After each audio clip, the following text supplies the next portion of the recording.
뉴스 파이팅이 여는 오늘 아침 가장 뜨거운 뉴스가 왔습니다. 뉴스 왓 우영.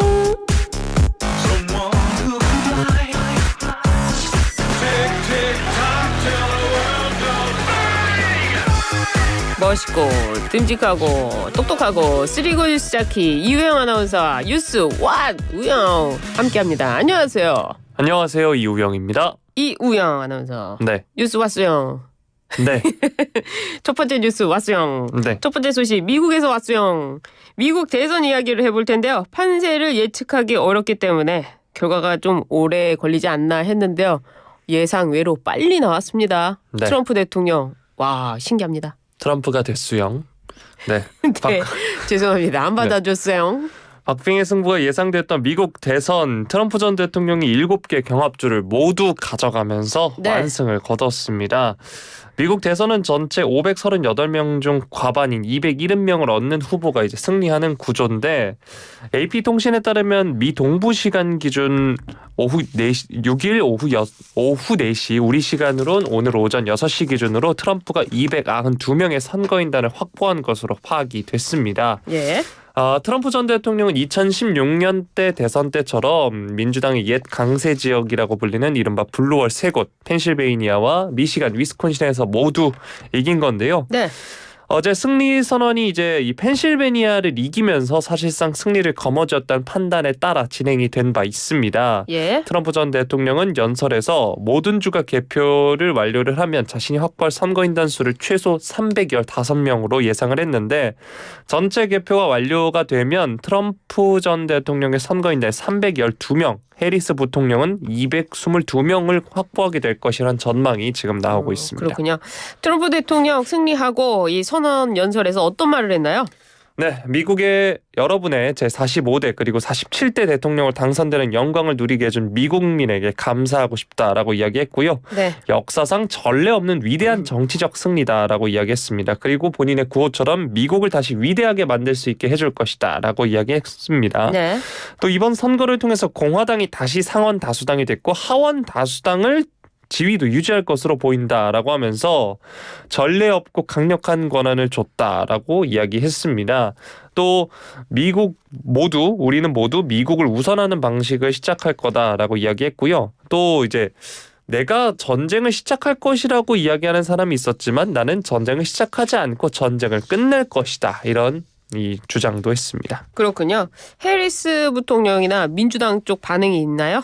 네, 초박빙으로 예상됐던 미국 대선이 이제 트럼프 후보의 네. 승리로 싱겁게 끝나자 해리스 부통령과 또 이 후보직을 양보했던 바이든 대통령이 충격을 받은 모양새였습니다. 충격받았군요. 네, 해리스 부통령은 일단 오늘 패배를 공식적으로 인정을 했고요. 조금 전에 이 하워드 대학교에서 승복 연설이 있었고요. 네.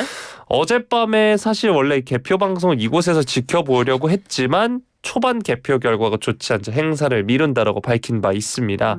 바이든 대통령은 이제 별도 행사 없이 가족, 고문들과 함께 백악관에서 개표 방송을 지켜봤다고 하는데요. 조 바이든 대통령 역시 트럼프 전 대통령에게 전화를 걸어서 대선 승리를 축하하고 가까운 시일 내에 회동을 열자고 이야기했습니다. 또 해리스 부통령에게도 전화를 걸었다고 하는데 역사적인 선거운동을 벌였다라고 격려를 했다고 합니다. 네, 한미동맹 우리 윤석열 대통령도 축하 메시지를 보냈어요.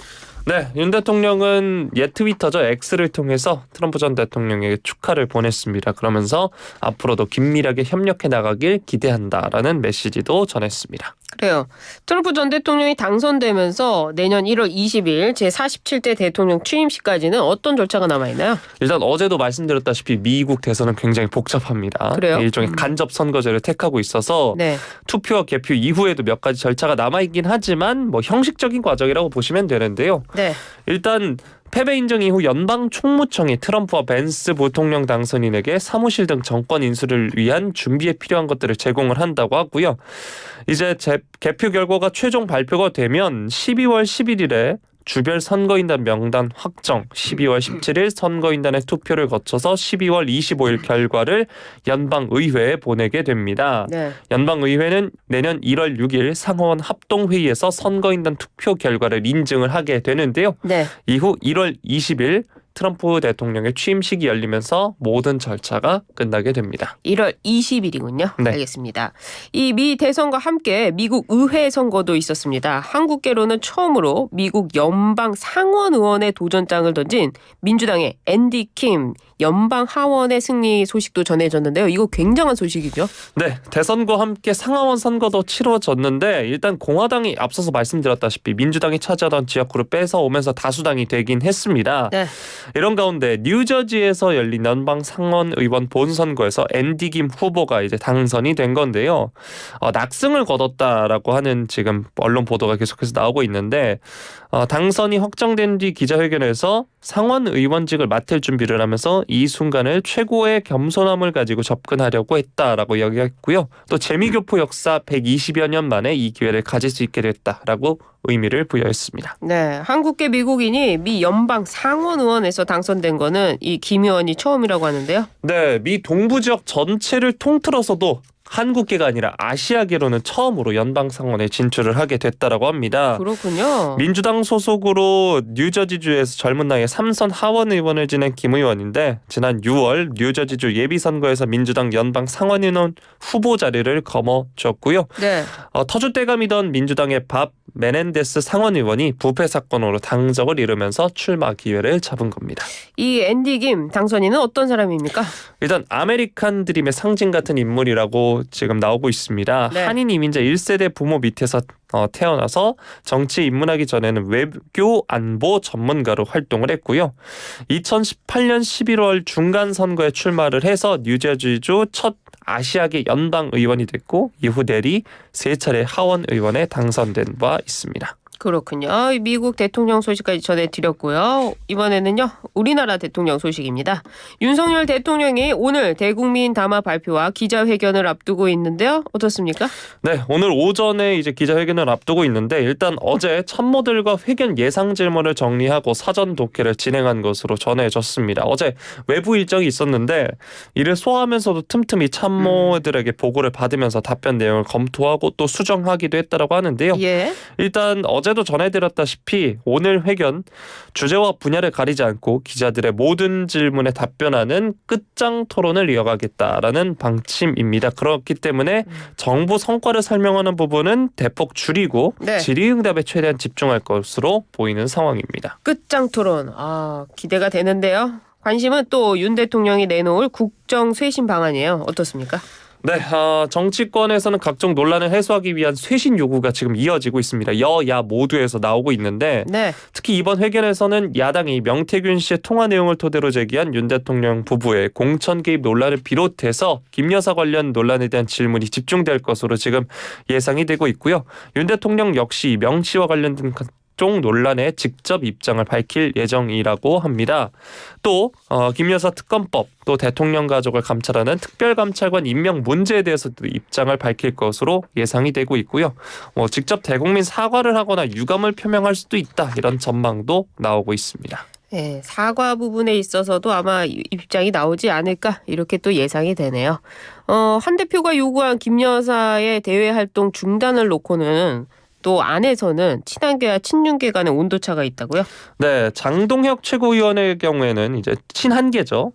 한동훈 대표가 말하는 활동 중단은 전면적인 중단을 말한다. 한 대표의 요구가 영부인의 외교무대 활동 중단까지 포함한다라고 밝혔고요. 네. 신지호 사무부총장은 양자회담을 위한 국빈 방문도 아니고 다자 외교에는 굳이 영부인이 동행하지 않아도 된다 이렇게 말을 했는데 반면 친윤계 이철기 의원은 대통령의 배우자 영부인으로서 당연히 수행해야 할 일까지도 막는다면 대통령의 외교 일정을 방해하는 것과 뭐가 다른가라고 지적을 하기도 했습니다. 네, 아무튼 오늘 이 토론 끝장 토론 지켜봐야 되겠네요. 알겠습니다.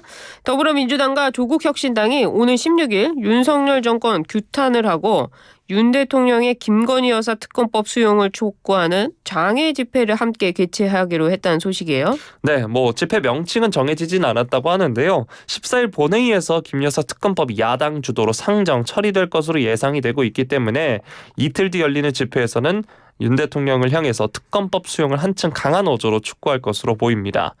두 당은 또 이번 집회를 야 6당 공동 주최로 확대하기 위해서 개혁신당과 진보당, 기본소득당, 사회민주당의 동참을 제안하는 데도 뜻을 모았습니다. 야당이 다 모인다 이 소리네요. 네. 다만 이번에는 김 여사 특검법과는 별개로 윤 대통령 탄핵 추진 등에 대한 야당 근데 각자 좀 다른 것 같아요. 네, 맞습니다. 앞서서 혁신당과 진보당은 윤 대통령 탄핵을 당론으로 추진하는 반면 개혁신당은 대통령 임기 단축을 조건으로 한 개헌을 주장한 바 있습니다. 또 이들과 달리 민주당은 대통령 탄핵이나 개헌을 공식적으로 거론하는 데 신중한 모습인데요. 민주당이 오는 9일 시민단체와 함께 열려던 김 여사 특검법 수용 촉구 집회를 민주당 단독으로 열기로 한 것도 이런 맥락으로 현재 해석이 되고 있습니다. 그렇군요. 야당 소식까지 전해드렸고요. 이번에는요. 사건 사고 소식인데요. 경기 수원시에서 시민들이 사슴의 뿔에 찔려서 다쳤다는 소식입니다. 사슴의 뿔에 찔려서 다쳤다니 어떤 이야기죠? 네, 저도 굉장히 놀랐는데 네. 어제 오전 5시 22분에 먼저 전해진 소식입니다. 수원 장안구 광교저수지 산책로에서 여성이 사슴뿔에 다리를 다쳤다 이런 신고가 접수가 됐습니다. 네. 60대 여성이 다쳤는데 다행히 생명에는 지장이 없는 것으로 파악이 됐고요. 근데 이것만 있었던 건 아닙니다. 같은 네. 날 오전 1시에 해당 지점에서 약 6km 떨어진 거리에 위치한 광교 호수공원에서 사슴이 나타나서 시민을 공격을 했다고 하는데 마찬가지로 병원으로 이송이 됐고요. 네. 좌측 복부와 우측 사타구니 등을 다쳐서 상처 부위를 봉합하는 등 치료를 받았다고 하는데 이 당사자는 언론과의 통화에서 이 경차 크기 정도의 사슴이 서 있길래 지나가면서 구경을 했더니 갑자기 뿔로 들이받았다라고 하면서 수미터 날아갔고 옷도 찢어졌다라고 이야기했습니다. 네. 경찰 관계자는 시각 관련 대책을 수립 중인 것으로 알고 있다라고 말을 했습니다. 아니, 사슴을 보면은 눈이 크고 그리고 네. 우리가 사슴 같다라는 표현을 많이 그쵸, 쓰는데 사슴이 원래 사람을 공격하나요? 저도 이 부분을 찾아봤는데 일단 네. 옆 나라 일본 나라라는 지역을 가면 사슴 공원이 있습니다. 있잖아요. 관광지로도 굉장히 유명한데 이곳에서도 사실 사슴들의 공격이 종종 목격이 된다고 합니다. 그래요. 일단 뿔이 큰 사슴들이 다들 숫사슴인데 이 짝짓기 시기를 맞으면 공격적으로 변한다고 합니다. 그래서 아하. 사육사들도 이 네. 시기에는 위험을 느낀다고 하고 전문가들은 야생 사슴의 경우 특히 눈과 귀가 더 밝은 만큼 절대 다가가지 말라고 한다고 합니다. 사슴 같다. 근데 이거 안 되겠네요. 숫사슴 큰일 나네요. 네. 알겠습니다. 뉴스 왔어요. 오늘 여기까지 하도록 하겠습니다. 이우영 아나운서 감사합니다. 고맙습니다.